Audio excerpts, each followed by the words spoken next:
Hello and welcome back to my channel. If you're new here, I'm Alice. We talk about books. We sometimes do some lifestyle and vlog content. So if you're looking for someone to stick on in the background while you make yourself a meal, clean your room, or do that thing you've been putting off for the longest time, then I'm your gal. So consider hitting that subscribe button. Come on in, join the family. It is free and you can unsubscribe at any time. And if you're a returning viewer, thank you so much for your continued support. Let's get on with today's video. We're back, baby. We're back in the good old room. My hair's a little bit crazy. Gotta be done. Back to our usual self. So, hi, this is me in my natural habitat. And we're going to talk about a book today. Are you ready? Bum, bum, bum. We're talking about Let's Split Up. It's basically if Scooby-Doo met a horror and like got a little bit scarier, a book was born. So you might have remembered me talking about this on my TBR. So it's officially been read. I found this author on TikTok quite a while ago, followed his journey because I liked his content, and then he started writing a book, and this is the book. It took me ages to get round to it, but luckily I've done it just in time because I believe there is a sequel coming out. Hashtag not spawns, but you know, love a book promotion. No, crazy because she's back 1 second and whoo, it's all going weird. Anyway, moving on. Today I thought we'd talk about this book, but you know what? We're going to go wild today. We're going to go off piece. I'm not bringing in the trusty steed. Okay, the trusty steed is here, but we're not bringing it in. I'm going to do this review completely off my head, okay? I stayed up till 10 o'clock. Oh, I know, late for me. Reading this book, finishing it off, and I'm going to tell you about it, okay? I'm going to tell you about it. So, Let's Split Up. I would give this book a 6.5 out of 10.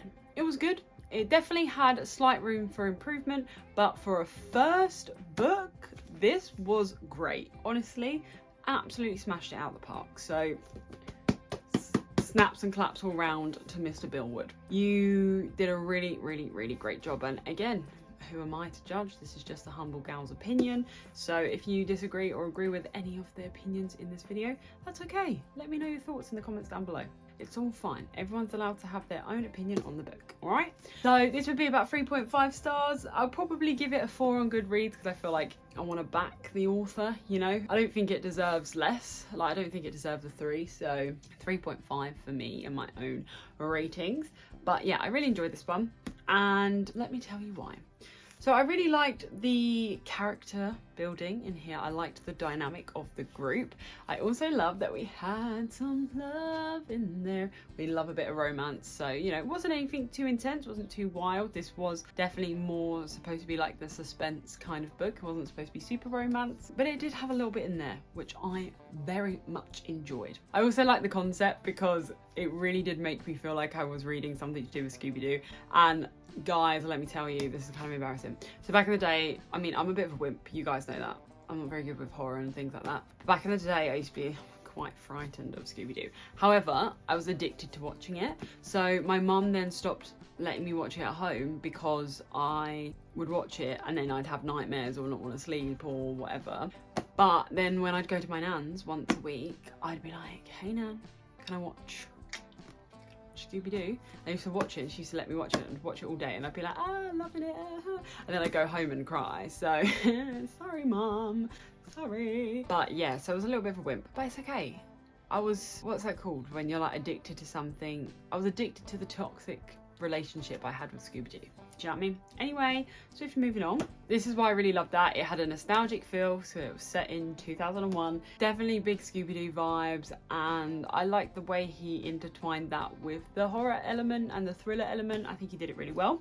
This is supposed to be young adult as well, so that was probably a slight mini reason that it's not the book's fault, but something that took the score down a little bit for me, just because I think sometimes I wanted a little bit more complexity. I don't really know how to fully describe that, but just sometimes certain things towards the end were written out like super, I don't want to say simple, because it was definitely more than simple, but in a way that wouldn't be confusing for a younger reader. And I feel like it could have done with a little bit more complexity. So I think for me, that was like the biggest part. I enjoyed the reveal. So you guys know me, I'm always trying to guess for the end. Spoilers, but not spoilers, I won't say who is, but the character who is the villain in this, they did come into my mind at points, but so did other characters.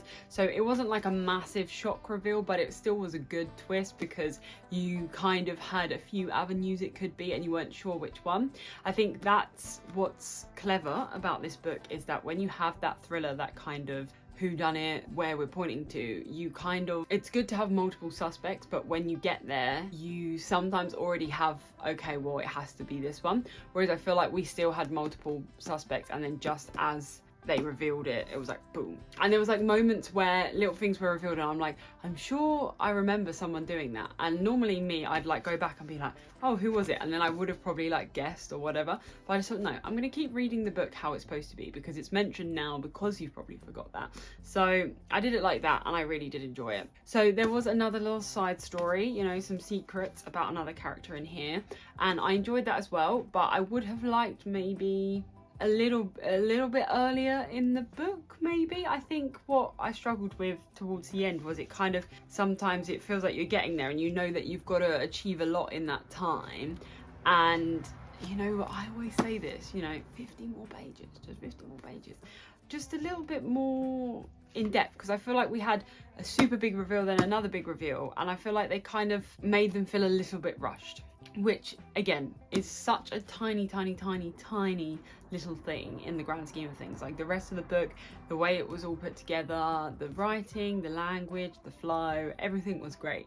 There was just that slight little element I feel like I would have liked him to add maybe just a little bit more. But you know, that is definitely a me thing, guys. You know this by now, this is definitely a me thing.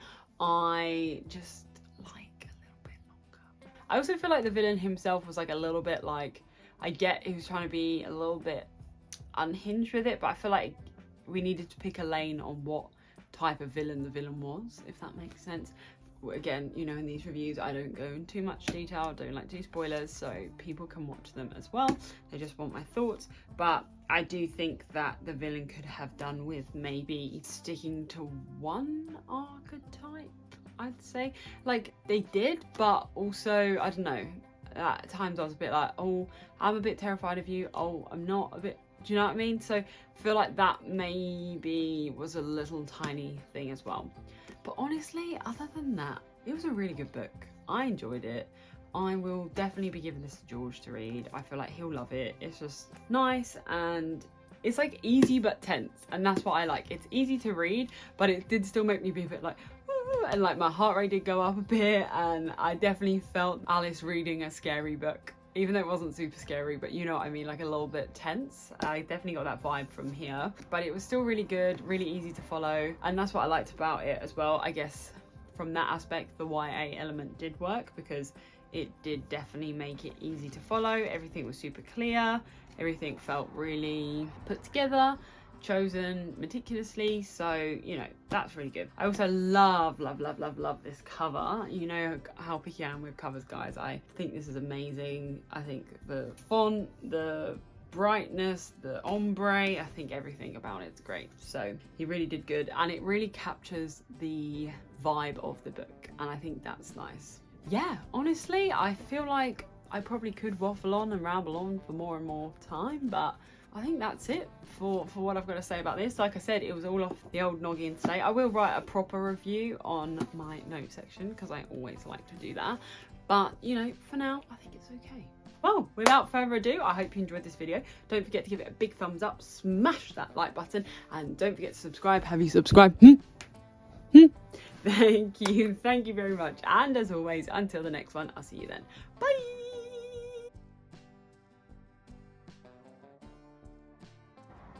Guys, I don't think we should split up. Let's split up. I like that. That was great. Good times.